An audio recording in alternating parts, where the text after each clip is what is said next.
خۆشەویستانم ئەو کاتتان شاد.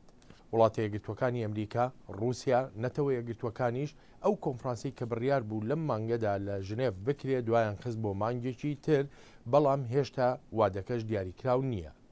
شیکەرەوە لە واشنگتن ئاماژە بەوە دەکەن، دەڵێن لایەنەکانی ناو ئۆپۆزیسیۆنی سووریا و هەروەها حکوومەتی سووریاش هێشتا کۆک نین لەسەر ئەوەی بزانن کێ بەشداری لەو کۆنفرانسەدا بکە یان نا. شیکەرەوە دەڵێن کۆنتڕۆڵکردنەوەی چارۆچکەی قسەیری هاوسنووری لوبنان پێگەی حکوومەتی سووریا بەهێزتر دەکات لە دانوستانەکانی ئایندەدا لەگەڵ سەرهەڵداواندا.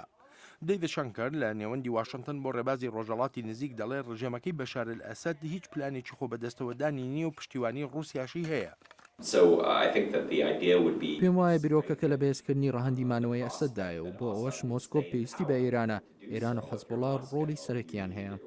شەنکەر دەشڵێت کۆنتڕۆڵکردنەوەی قسەیر پێگەی بەشار ئەسەدی بەهێز کرد، تەنانەت ئەگەر بە مانای سەرکەوتنیشی نەبێت لەم شەڕەدا.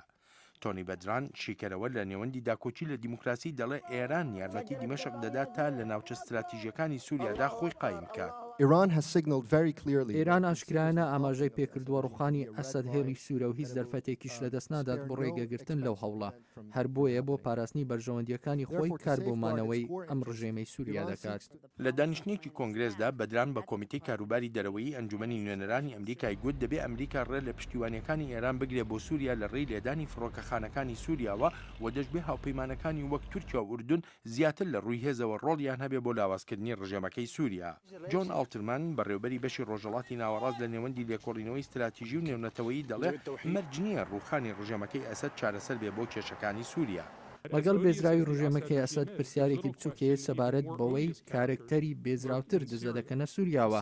چاسەرکردن لە ڕێگای گواستنەوەی دەسەڵاتەوە دەرفەتێکی زیاتری هەیە بۆ پەرسەندنی ژیانی سووریەکان وەک لەوەی لە خۆڵەمێشی شەڕی ئاینزایی و نەژادیەوە دێتە ئاراوە.